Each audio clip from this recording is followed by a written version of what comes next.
رب تعالیٰ نے ہمیں اپنی عبادت کے لیے منتخب فرمایا، ہم اس پہ رب کریم کا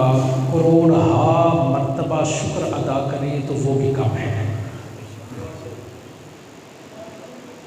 یہ جو میں نے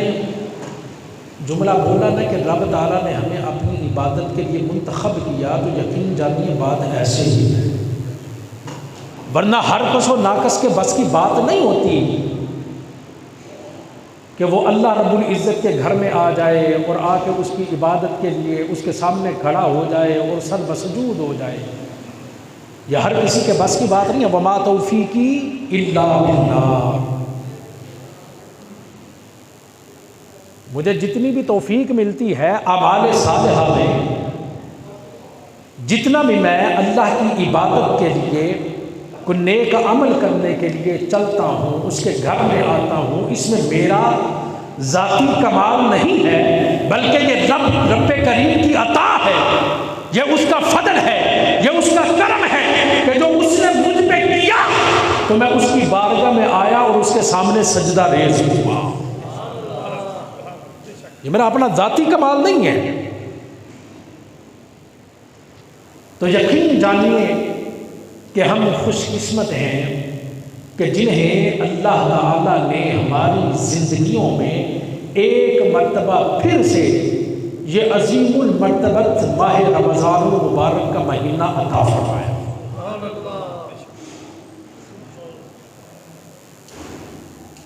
لیکن بدبخت ہے وہ انسان کہ جس نے اس مہینے کو پایا، جسے یہ مہینہ ملا، لیکن اس کے باوجود اس نے اس مہینے میں رمضان المبارک کے روزے نہ رکھ کے، اللہ کی عبادت نہ کر کے اس کی جنت کو حاصل نہ کیا، وہ بدبخت ہے۔ وہ مشہور ایک حدیث مبارکہ نبی اکرم صلی اللہ تعالیٰ علیہ وسلم آپ مسجد نبوی شریف میں تشریف لائے، حضور نے ممبر اقدس میں تشریف فرمانے کے لیے جب پہلا قدم رکھا تو فرمایا آمین، جب دوسرا قدم رکھا فرمایا آمین، جب تیسرا قدم رکھا فرمایا آمین۔ صحابہ کرام نے بعد میں عرض کیا کہ اللہ کے رسول صلی اللہ علیہ وسلم، حضور آج سے پہلے ایسا معاملہ کبھی نہیں دیکھا تھا کہ حضور آپ نے پہلا قدم رکھا آمین فرمایا، دوسرا قدم رکھا آمین فرمایا، پھر تیسرا قدم رکھا آمین فرمایا۔ حدیث کے الفاظ میں اس کے مفہوم کو بیان کرنا چاہتا ہوں کہ نبی اکرم صلی اللہ علیہ وسلم نے ارشاد فرمایا کہ جب میں پہلا قدم رکھنے لگا تھا تو جبریل امین پاس کھڑے تھے، جبریل امین پاس کھڑے تھے اور عرض کرنے لگے یا رسول اللہ صلی اللہ علیہ وسلم، وہ شخص ناکام ہوا، خاسر و خائب ہوا، وہ شخص نقصان میں رہا، وہ شخص خسارے میں رہا کہ جس نے اپنی زندگی میں اپنے ماں باپ کو پایا لیکن ان کی خدمت نہ کر کے جنت حاصل نہ کر سکا، وہ ناکام ہے، وہ خسارے میں ہے۔ حضور فرماتے ہیں جب اس نے یہ کہا تو میں نے کہا آمین۔ پھر اس کے بعد تیسری مرتبہ حضور علیہ الصلوۃ والسلام فرماتے ہیں پھر جب میں نے قدم رکھا تو جبریل امین نے عرض کیا اے اللہ کے رسول صلی اللہ تعالیٰ علیہ وسلم، حضور وہ شخص بھی ناکام ہوا، وہ بھی خاسر و خائب ہو، وہ بھی نقصان میں رہے، وہ بھی خسارے میں رہے کہ جو اپنی زندگی میں رمضان المبارک کے مہینے کو پائے لیکن اس مہینے میں اللہ کی عبادت نہ کر کے اس کی جنت کو حاصل نہ کر سکے۔ میں نے کہا آمین۔ تو یہ مہینہ جو ہے یہ بڑی فضیلتوں اور برکتوں، رحمتوں، وسعتوں والا مہینہ ہے کہ اس مہینے میں اللہ کی رحمت اپنے جوش میں ہوتی ہے۔ بلکہ نبی اکرم صلی اللہ تعالیٰ علیہ وآلہ وسلم کے بارے میں صحابہ کرام رضوان اللہ تعالیٰ علیہم اجمعین روایت کرتے ہیں کہ جب رمضان المبارک کا مہینہ آتا نا تو حضور علیہ الصلوۃ والسلام کی صحابت تیز آندھی سے بھی زیادہ ہوا کرتی۔ یوں تو حضور ہیں ہی سخی، سرکار سے بڑھ کے سخاوت کس کی ہو سکتی ہے؟ سیدنا فاروق اعظم رضی اللہ تعالی عنہ، آپ کا دربار سجا تھا، صحابہ کرام رضوان اللہ تعالی علیہم اجمعین کا جم غفیر تھا، امیر المومنین سیدنا عمر بن خطاب رضی اللہ تعالی عنہ دربار میں تشریف فرما ہے۔ ایک شخص نے خاتم طائی کا ذکر کیا، ایک شخص نے خاتم طائی کا ذکر کیا، کہنے لگا بڑا سخی تھا، بڑا سخی تھا، اتنا سخی کہ اس کے محل کے بعد نے کہا 7، بعد نے کہا 10 دروازے تھے، اور وہ ہر دروازے سے لوگوں کو تقسیم کیا کرتا تھا، کبھی کسی کو نہ نہیں کرتا تھا۔ اتنا سخی، اتنا سخی کہ اگر ایک فقیر ایک دروازے پہ آیا، خاتم طائی نے اس کو دیا، اس نے دیا، لیکن اس نے دیکھا کہ ابھی ضرورت ہے، تو ایک دروازے سے ہو کے پھر وہ دوسرے دروازے پہ آ گیا۔ خاتم طائی ایک دروازے سے جتنا تقسیم کرنا ہوتا تھا اس کو تقسیم کر کے پھر دوسرے دروازے پہ آیا جایا کرتا تھا، پھر وہاں پہ تقسیم کرتا، تیسرے پہ، اسی طرح 10 دروازوں میں وہ تقسیم کیا کرتا تھا۔ اب وہ فقیر جو ہے، اگر ایک ہی فقیر ایک دروازے سے بھی لیتا ہے، پھر دوسرے سے بھی لیتا ہے، پھر تیسرے پہ بھی جاتا ہے، چوتھے، 5ویں، 6، 7ویں، 8ویں، 9ویں، 10ویں دروازے پہ جاتا ہے، ہر دروازے پہ وہ ایک فقیر بار بار جاتا ہے، خاتم طائی اس کو انکار نہیں کرتا، ہر دروازے سے اس کو دیتا ہے۔ ہمارے پاس تو یہاں پہ کوئی فقیر آ جائے نا، 1 روپیہ دیا، یا آج کل چلے لگا لے، بڑی بہادری ہے، ہم نے 10 روپے اس کو دے دیے فقیر کو، لیکن ہو حاجت مند، یہ جو گدا غیر ان کی باتیں نہیں کر رہا، فقیر ہو، حاجت مند ہو، ہم نے اس کو 10 روپے دیے، وہ تھوڑی دیر بعد پھر آ جائے نا تو ہم اس کو جو ہے دھتکارنا شروع کر دیتے ہیں، ہم اس کو باتیں کرنا شروع کر دیتے ہیں۔ لیکن خاتم طائی اتنا سخی تھا کہ وہ ایک دروازے سے نہیں 10 دروازوں سے ایک ہی فقیر کو دیتا تھا، لیکن کبھی جھڑکتا نہیں تھا۔ اب دیکھیے دربار کس کا ہے، دربار کس کا ہے؟ امیر المومنین، غیث المنافقین، خلیفۃ المسلمین سیدنا عمر بن خطاب رضی اللہ تعالیٰ عنہ، اور ان کے سامنے خاتم طائی کی سخاوت کا ذکر ہو رہا ہے۔ سیدنا فاروق اعظم رضی اللہ تعالیٰ عنہ نے جب یہ سنا نا کہ وہ شخص کہہ رہا ہے وہ 1 دروازے 2 دروازے 10 دروازوں سے آتا تھا، تو خاتم طائی نہ نہیں کرتا تھا، ہر دروازے سے آنے والے فقیر کو اس کو دیا کرتا تھا۔ سیدنا فاروق اعظم فرمانے لگے کہ تم کہتے ہو کہ خاتم طائی بڑا سخی تھا، فرمایا خدا کی قسم ہے میری نظر میں وہ سخی نہیں تھا، سخاوت دیکھنی ہے تو مصطفیٰ کی دیکھو کہ جو ایک دروازے سے آیا پھر دوسرے سے آنے کی حاجت رہی نہیں ہے، مصطفیٰ نے اتنا نوازا کہ پھر اس کو ضرورت رہی نہیں ہے۔ تم 10 دروازوں کی بات کرتے ہو، کریم آقا کا در تو وہ در ہے جہاں پہ ایک مرتبہ آ جاتا ہے، جو فقیر ایک مرتبہ آ گیا، جس نے آ کے ایک مرتبہ سوال کیا، کریم آقا نے اتنا عطا کیا کہ دوبارہ مانگنے کی حاجت رہی نہیں۔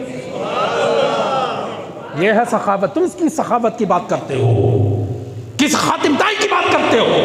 کس سخاوت کی بات کرتے ہو؟ تو کریم آقا جب رمضان المبارک آتا تو صحابہ کرام فرماتے حضور کی سخاوت تیز آندھی سے بھی زیادہ ہوا کرتی تھی۔ جہال ہوتا تھا حضور علیہ الصلوۃ والسلام کا۔ صحاح ستہ کی ایک روایت آپ کے گوش گزار کرتا ہوں۔ حضرت طلحہ رضی اللہ تعالیٰ عنہ صحابی رسول ہیں، فرماتے ہیں کہ 2 دوست تھے، دونوں اکٹھے سرکار کی بارگاہ میں حاضر ہوئے اور اسلام قبول کیا، دونوں نے اکٹھے اسلام قبول کرنے کے بعد ایک دوست جو تھا وہ نیکیوں میں، اعمال صالحہ میں بڑی کوشش کیا کرتا تھا، وہ بڑھ چڑھ کے نیکیاں کیا کرتا تھا، اور دوسرا جو تھا وہ ذرا کم تھا، یعنی نفلی نیکیوں میں۔ فرائض تو کسی کو معاف ہے نہیں، فرائض میں کوتاہی کی بات نہیں ہے، نفلی عبادات میں بات ہو رہی ہے کہ نوافل ذرا ان سے کم پڑھ لیتے تھے، وہ ذرا زیادہ نوافل پڑھا کرتے تھے، عبادت کی کثرت بڑی کیا کرتے تھے۔ بالآخر ایک غزوہ میں وہ شہید ہو گئے، ایک ساتھی جو تھے غزوہ میں شہید ہو گئے اور دوسرے جو تھے وہ ان کے 1 سال بعد فوت ہوئے، ان کا وصال 1 سال بعد ہوا۔ اب حضرت طلحہ رضی اللہ تعالیٰ عنہ جو راوی ہیں اس حدیث کے، فرماتے ہیں میں نے خواب دیکھا، خواب میں کیا دیکھتا ہوں کہ وہ دونوں دوست جنت کے دروازے پہ کھڑے ہیں اور میں بھی ان کے ساتھ جنت کے دروازے پہ کھڑا ہوں۔ فرماتے ہیں ہم تینوں جنت کے دروازے پہ کھڑے تھے، دربان جنت آتا ہے، وہ فرشتہ جو اللہ نے مقرر کیا ہے جنت کے دروازے پہ، وہ آیا، آ کے اس نے دیکھا وہ شہید جو تھا وہ آگے تھا اور دوسرا دوست پیچھے تھا، فرماتے میں ان کے پیچھے تھا۔ دربان جنت نے جب دیکھا تو شہید کے پیچھے جو دوست تھا جو 1 سال بعد جن کا وصال ہوا تھا، ان کو اشارہ کیا، ان کو بلایا، فرمایا تم آؤ۔ وہ آ گیا ہے، فرمایا جنت میں چلے جاؤ۔ وہ جنت میں داخل ہو گئے، سیاستہ کی روایت تھی، وہ جنت میں داخل ہو گئے۔ اب شہید جو تھے اب ان کی طرف متوجہ ہوئے، وہ دربان جنت، وہ کہنے لگا کہ اب آپ کی باری ہے، آپ آئیں، آپ جنت میں داخل ہو جائیں۔ اب وہ جنت میں داخل ہو گیا۔ حضرت طلحہ فرماتی ہیں پھر اس کے بعد میں تھا، میں آگے بڑھا کہ میں بھی جنت میں جاؤں، وہ کہنے لگا نہیں نہیں آپ ٹھہر جائیں، ابھی آپ کا وقت نہیں آیا، ابھی آپ جائیں۔ حضرت طلحہ رضی اللہ تعالیٰ عنہ فرماتے ہیں صبح جب میں اٹھا، میں نے یہ اپنا خواب احباب میں دوستوں میں جب یہ بیان کیا تو اس کا اتنا چرچا ہوا کہ نبی اکرم صلی اللہ تعالیٰ علیہ وآلہ وسلم تک یہ بات پہنچی کہ طلحہ نے خواب دیکھا۔ ایک خواب ہم دیکھتے ہیں، ہم خواب دیکھتے ہیں، اور ایک خواب اللہ کا ولی دیکھتا ہے، اور ایک خواب صحابی رسول نے دیکھا۔ تو اس خواب کا ذکر جب اللہ کے رسول کی بارگاہ میں ہوا، حضور علیہ الصلوۃ والسلام نے صحابہ کرام کو جمع فرمایا۔ حضرت طلحہ رضی اللہ تعالیٰ عنہ فرماتے ہیں کہ ہم سب حضور کے پاس بیٹھے تھے، حضور علیہ الصلوۃ والسلام نے فرمایا کہ تم تعجب کر رہے ہو کہ شہید جو پہلے شہید ہوا تھا وہ بعد میں جنت میں گیا، اور اس کے 1 سال بعد جو اس کا دوست فوت ہوا تھا وہ اس سے پہلے جنت میں چلا گیا، اس پہ تعجب کر رہے ہو؟ حضور علیہ الصلوۃ والسلام نے فرمایا تعجب کی بات نہیں ہے، یہ بتاؤ وہ شہید ہوا، شہید ہونے کے بعد یہ دوسرا جو تھا یہ 1 سال زندہ رہا؟ صحابہ کرام نے عرض کیا جی یا رسول اللہ صلی اللہ تعالیٰ علیہ وسلم، یہ 1 سال اس کے بعد زندہ رہا۔ حضور نے فرمایا تو پھر مجھے یہ بتاؤ کہ یہ جو 1 سال بعد میں زندہ رہا تھا، اس نے اس سال میں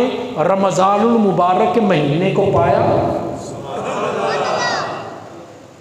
رمضان المبارک کے مہینے کو اس نے پایا؟ عرض کیا یا رسول اللہ ہاں، بعد میں اس کی زندگی میں 1 مرتبہ رمضان المبارک کا مہینہ آیا تھا۔ حضور نے فرمایا یہ رمضان کے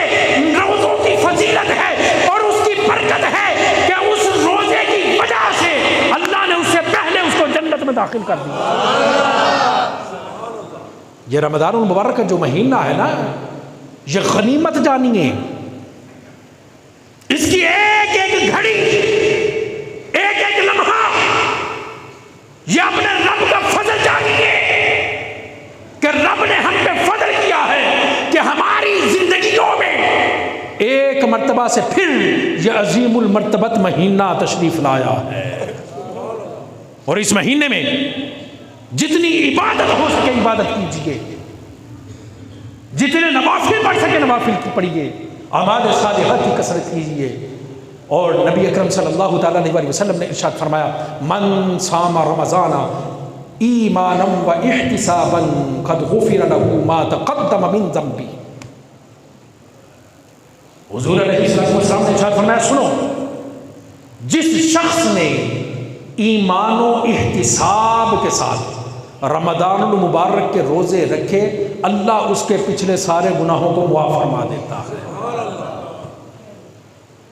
پھر فرمایا من قام رمضان، پہلے تو صام تھا، روزے کی بات تھی، اب فرمایا من قام رمضان ایمانا و احتسابا فقد غفر له ما تقدم من ذنبه۔ حضور نے فرمایا کہ جو رمضان المبارک کی راتوں میں قیام کرتا ہے، صلاۃ التراویح ادا کرتا ہے، نوافل پڑھتا ہے، حضور فرماتے ہیں جو رمضان المبارک کی راتوں میں قیام کرتا ہے ایمان اور احتساب کے ساتھ، اللہ اس کے بھی پچھلے گناہوں کو معاف فرما دیتا ہے، اللہ اس کے بھی گناہوں کو معاف فرما دیتا ہے۔ اب یہ ایمان و احتساب ہے کیا؟ یہ ہم سنتے تو رہتے ہیں کہ ایمان و احتساب کے ساتھ، لیکن کبھی غور کیا کہ یہ ایمان و احتساب کہتے کس کو ہیں؟ یہ ایمان و احتساب ہے کیا؟ ایمان و احتساب یہ ہے کہ رمضان المبارک کا مہینہ آیا، ہم نے روزہ رکھا، روزہ رکھنے کے بعد سارا دن ہم خرافات سے، فحش گوئی سے، بد کلامی سے، لڑائی جھگڑے سے، اجناس میں ملاوٹ کرنے سے، دودھ میں پانی ملانے سے، رشوت لینے سے، سود کھانے سے ہم ڈر گئے کہ مولا یہ تیرا مہینہ ہے اور اس مہینے کی ایسی برکتیں عطا فرما کہ ہم اپنی ساری زندگی کبھی کوئی 2 نمبر کام نہ کریں۔ یہ ہے ایمان و احتساب۔ احتساب کیا ہے؟ احتساب بندہ اپنے گریباں میں جھانکتا ہے، بندہ دیکھتا ہے کہ میں نے اپنی ساری زندگی کتنے گناہ کیے، کتنی اللہ کی نافرمانیاں کی، کتنا اللہ اس کے رسول کے احکامات کو پس پشت ڈالا۔ احتساب کرتا ہے، اپنے اندر جھانکتا ہے میں نے کتنے گناہ کیے ہیں، پھر گڑیاتا ہے، پھر اللہ کی بارگاہ میں آتا ہے، سجدہ ریز ہو جاتا ہے، اس کے سامنے گڑ گڑا کے دعائیں کرتا ہے، معافی مانگتا ہے، مغفرت طلب کرتا ہے، اور زبان حال سے یہ کہتا ہے مولا میں بڑا گناہ گار ہوں، سیاہ کار ہوں، خطا کار ہوں، ساری زندگی میں نے گناہ کیے ہیں، صغیرہ گناہ بھی ہوئے، کبیرہ گناہ بھی ہوئے، گناہوں کا مرتکب ہوتا رہا، لیکن مولا تیری توفیق سے آج تیری بارگاہ میں آ گیا ہوں، مولا میرے گناہوں پہ اپنے عفو کا قلم پھینک دے، میرے گناہوں کو معاف فرما دے اور اپنی جنت کا حقدار بنا دے۔ جب بندہ اللہ کے حضور آ کے جب اپنا احتساب کرتا ہے، اللہ کے حضور آتا ہے، آ کے گڑ گڑاتا ہے، توبہ استغفار کرتا ہے، تو یقین جانیے یہ جو وہ بندہ ہوتا ہے کہ جس پہ رب تعالیٰ آسمانوں پہ خوش ہو رہا ہوتا ہے، اپنے فرشتوں میں خوشی کا اظہار فرما رہا ہوتا ہے، اور فرماتا ہے میرے فرشتوں تم نے کہا تھا، تم نے کہا تھا، جب میں نے تمہیں کہا تھا نا کہ میں اپنا خلیفہ بنانے والا ہوں، وَإِذْ قَالَ رَبُّكَ لِلْمَلَائِكَةِ إِنِّي جَاعِلٌ فِي الْأَرْضِ خَلِيفَةً قَالُوا أَتَجْعَلُ فِيهَا مَن يُفْسِدُ فِيهَا وَيَسْفِكُ الدِّمَاءَ۔ جب میں نے تم سے یہ کہا تھا تو تم نے اعتراض تو نہیں، اس کو استفسار کہتے ہیں، استفساراً عرض کیا تھا، أَتَجْعَلُ فِيهَا مَن يُفْسِدُ فِيهَا وَيَسْفِكُ الدِّمَاءَ، مولا ایسے کو خلیفہ بنا رہا ہے جو زمین میں جا کے خون ریزیاں کرے گا، فساد برپا کرے گا، لوگوں کو قتل و غارت گری کرے گا، ایسے کو خلیفہ بناتا ہے؟ اگر تسبیح و تقدیس کی بات ہے، اگر تیری تسبیحات کی بات ہے، اگر تحلیلات کی بات ہے، تیری حمد و ثنا کی بات ہے، نحن نسبح بحمدک ونقدس لک، تو کیا ہم تیری تقدیس بیان کرنے کے لیے کافی نہیں ہیں؟ ہم تیری تسبیح بیان کرتے ہیں، تیری تقدیس بیان کرتے ہیں، تو اللہ تعالیٰ نے کیا فرمایا تھا؟ انی اعلم ما لا تعلمون، بے شک جو میں جانتا ہوں تم نہیں جانتے۔ آج وہ وقت آتا ہے کہ جب بندہ خدا اپنے خدا کے حضور حاضر ہوتا ہے، سجدے میں سر کو رکھتا ہے، التجائی کرتا ہے، دعائیں کرتا ہے، توبہ کرتا ہے، تو اللہ تعالیٰ اپنے فرشتوں کو مخاطب ہوتا ہے، فرماتا ہے یہی ہے وہ بندہ، یہ ہے میرا وہ بندہ کہ جس کے بارے میں تم نے یہ کہا تھا کہ یہ خون ریزیاں کرے گا، فساد برپا کرے گا، لڑائی جھگڑے کرے گا۔ فرماتا ہے دیکھو کہ میرا بندہ اپنے آرام کو چھوڑ کے میری بارگاہ میں حاضر ہے اور مجھ سے دعائیں کر رہا ہے، اپنے گناہوں کی بخشش مانگ رہا ہے۔ پھر اللہ اپنے اس بندے پہ فرشتوں میں فخر فرماتا ہے اور اللہ تعالیٰ اس کو معاف فرما دیتا ہے۔ تو یہ گھڑیاں بڑی برکت والی گھڑیاں ہیں، یہ لمحات بڑے فضیلتوں والے لمحات ہیں کہ اس کی ایک ایک گھڑی، ایک ایک سیکنڈ اس کو ضائع مت جانے دیں۔ لوگوں کے ساتھ پیار محبت الفت اور اتفاق سے پیش آئیں، خندہ پیشانی سے پیش آئیں۔ ہم نے یہاں پہ لڑائی جھگڑوں کے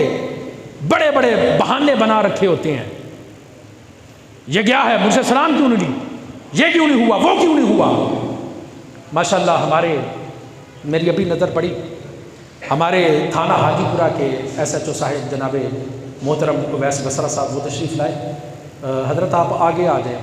آگے صاحب نے، نبی اکرم صلی اللہ تعالیٰ علیہ وسلم کا ارشاد مبارک ہے، جس کو اللہ نے عزت دی ہو نا اس کو تم بھی عزت دیا کرو، تو یہ ہمارے لیے قابل احترام ہے۔ آگے آ جائیں۔ تو یہ لڑائی جھگڑوں کا باعث بننا، نبی اکرم صلی اللہ تعالیٰ علیہ وسلم کا فرمان ایمان و احتساب کیا ہے؟ دوسری روایت کے الفاظ ہیں ولا فسوق ولا جحول، حضور نے فرمایا کہ وہ فسق و فجار میں نہیں بڑھتا، فسق و فجور میں نہیں بڑھتا، لڑائی جھگڑوں میں نہیں بڑھتا،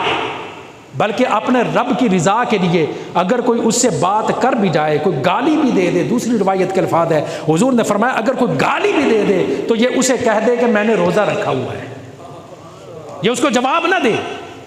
اسے کہ میں نے روزہ رکھا ہوا ہے، یہ ہے بندہ مومن۔ اور جو بات میں لڑنے جھگڑنے پہ اتر آئے،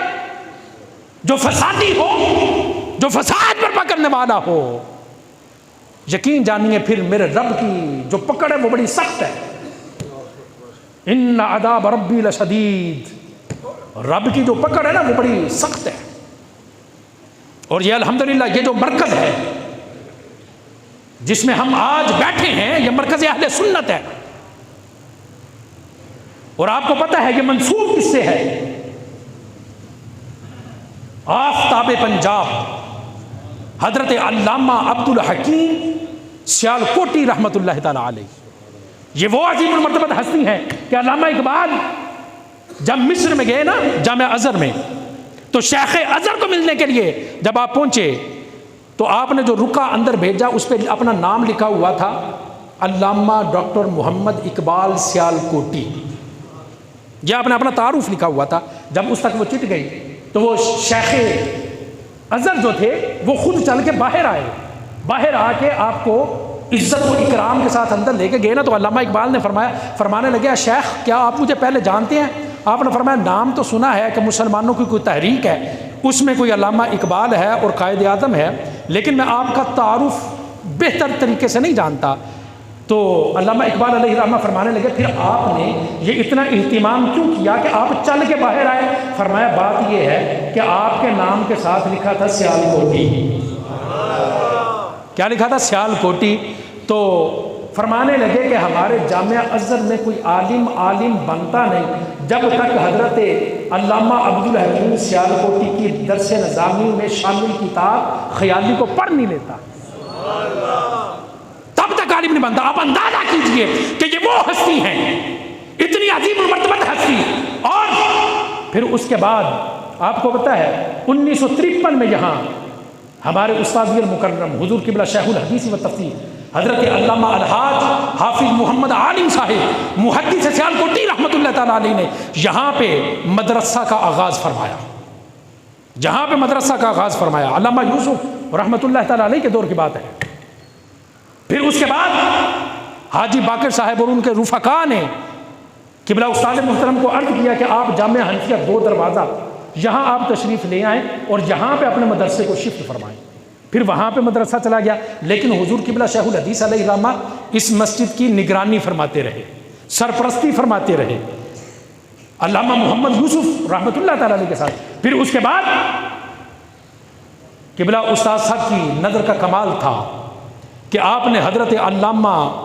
مناظر اسلام مولانا محمد ضیاء اللہ صاحب قادری اشرفی رحمۃ اللہ تعالیٰ علیہ ان کو ایسے پڑھایا کہ پھر اس کے بعد حضرت علامہ صرف پاکستان میں نہیں ہے بلکہ پورے یورپ میں قال اللہ و قال رسول کی صدائیں دیتے ہیں۔ ایک عظیم نام ہے اس مسجد میں حضرت علامہ مولانا محمد ضیاء اللہ قادری صاحب رحمۃ اللہ علیہ کا۔ اور پھر اس کے بعد جب قبلہ استاد محترم کا وصال ہوا حضرت محدث سیالکوٹی رحمۃ اللہ علیہ کا، پھر اس کے بعد یہ ذمہ داری نبھا رہے ہیں آج تک حضور قبلہ جانشین شیخ الحدیث فخر اہل سنت حضرت علامہ صاحبزادہ محمد حامد رضا صاحب، وزیر حکومت آزاد کشمیر اور بانی محتمین جامعہ العالم شاگرد، آج تک وہی کر رہے ہیں۔ اور الحمدللہ یہ جو انتظامیہ جو نئی بنی ہوئی ہے، تقریباً کوئی 1.5 سال سے یہ کام کر رہے ہیں یہ احباب، جن کے منتظم اعلیٰ حضور قبلہ جالشین شیخ الحدیث حضرت علامہ صاحبزادہ حامد رضا صاحب ہیں، اور سرپرست ملک ذوالفقار صاحب ہیں، اور صدر فاضل بختیار قریشی صاحب ہیں۔ یہ سیکٹری آپ کے پاس بھائی محمد صاحبزادہ محمد عارف ضیاء صاحب ہیں، شفیق قادری صاحب ہیں، شیخ شہزاد صاحب ہیں، ان کے جتنے بھی رفقا ہیں یہ سارے کام کر رہے ہیں۔ یہ مسجد کے نظام کو الحمدللہ 1.5 سال سے بڑے آسن طریقے سے چلا رہے ہیں۔ ربیع الاول شریف میں 12 روزہ محافل میلاد مصطفیٰ صلی اللہ علیہ وسلم کا انعقاد ہوا، شب معراج کو پروگرام ہوا، شب برات کو پروگرام ہوا۔ ابھی مسجد کا فرنٹ جو ہے وہ تیار ہونے کی انشاءاللہ العزیز تیاری کر رہے ہیں، وہ بھی تیاری ہونے والی ہے۔ یہ مسجد کے کاموں میں جس طرح سے محنت کے ساتھ کام کر رہے ہیں، اللہ تعالیٰ ان سب کو صبر، اللہ تعالیٰ اجر جزیل عطا فرمائے، ان کو اس کا بہتر اجر عطا فرمائے، اور ان کے جو معاون ہیں، ان کے جو مددگار ہیں، اللہ سب پہ اپنا فضل و کرم فرمائے۔ اور آپ جو مسجد کے نمازی ہیں، میں نمازیوں کی بات کر رہا ہوں، جو نمازی ہیں ان کے ساتھ تعاون کریں، ان کے ساتھ مل بیٹھیں، کو مشورہ دیں۔ مسجد کی یہ اللہ کا گھر ہے، یہ کسی کی اجارہ داری نہیں ہے۔ اس کا مالک کون ہے؟ اللہ تعالیٰ۔ لیکن اللہ نے آگے جو اپنے بندے ہیں ان کو بطور اسباب ان کی ڈیوٹیاں لگا رکھی ہیں، وہ اللہ کے گھر کا نظام چلاتے ہیں، اور الحمدللہ آسان طریقے سے چلا رہے ہیں۔ اور رمضان المبارک میں روزانہ افطاری کا پروگرام ہوتا ہے، الحمدللہ بڑے آسان طریقے سے سارا نظام چلا رہے ہیں۔ ابھی انشاءاللہ نماز کے بعد مسجد میں ایک ہم مشاورتی اجلاس بھی رکھیں گے انشاءاللہ، اس میں جو مسجد کے نمازی ہیں اگر وہ بیٹھنا چاہیں، کوئی مشورہ دینا چاہیں تو انشاءاللہ العزیز ہم ان کا مشورہ بھی سنیں گے، اور وہ اکثریت رائے سے قابل عمل ہوا تو انشاءاللہ اس پہ عمل بھی کیا جائے گا۔ اور جو کمیٹی ممبران ہیں وہ بھی تمام نماز کے بعد یہیں پہ تشریف فرما ہوں، انشاءاللہ العزیز اجلاس ہوگا اس میں شرکت فرمائیے گا۔ اللہ تعالی ہم سب کو نبی اکرم صلی اللہ تعالیٰ علیہ وسلم کے نقش قدم پر چلنے کی توفیق رفیق عطا فرمائے، اور اللہ تعالی ہم سب کو آپس میں پیار، محبت، الفت عطا فرمائے۔ آمین وما علینا الا البلاغ۔